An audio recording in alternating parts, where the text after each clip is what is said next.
All right, first bought Chevy, first radio install. Tips, tricks, advice, lessons learned, whatever. I'm running Pioneer 7-inch. That's the model number. Cool.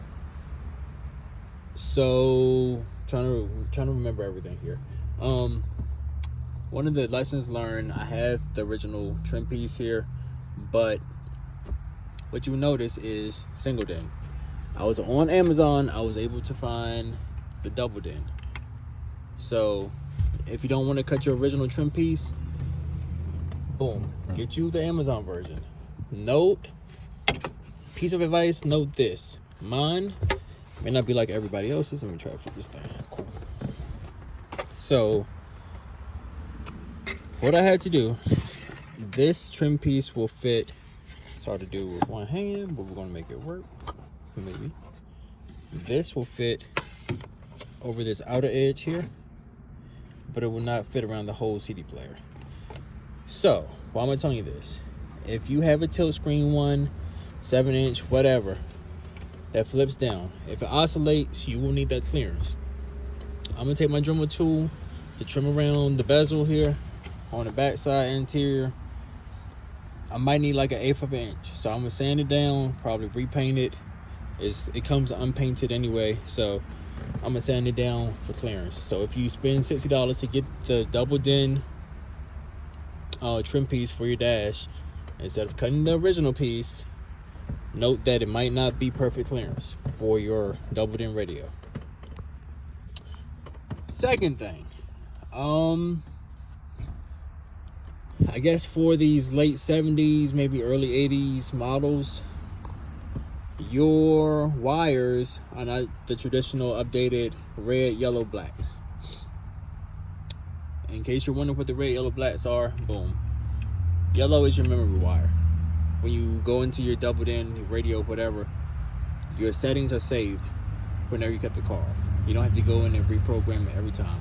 That is because your yellow wire has concentrate on the battery to save your information in the radio. Cool. Positive, negative, self-explanatory, boom. What you need to do, because these cars did not come traditionally wired. Let me see what I did here, because I don't forgot. Black to black. Okay? Black to black. If you connect into the original wiring harness, black to black, red to yellow. Yellow from your car to the positive yellow. To your red, positive.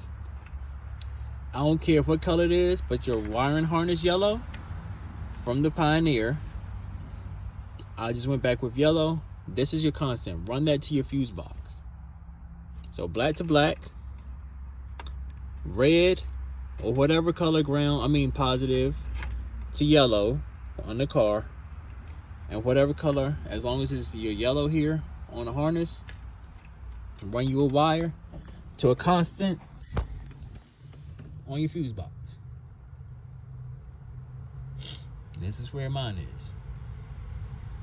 Okay? Good talk. That way it will be, I don't have it plugged up, but if I cut the car on, cuts on perfect. Some people I've seen, they take the yellow and just splice it, split the end of it, run 2 wires off your yellow. Your radio will stay on if the car is completely off. Some people want that, some people don't. I prefer not having it that way, because if you're going to leave your radio on, leave your amps on, leave your music on, then your battery's dead. Also, if you looked on my fuse box,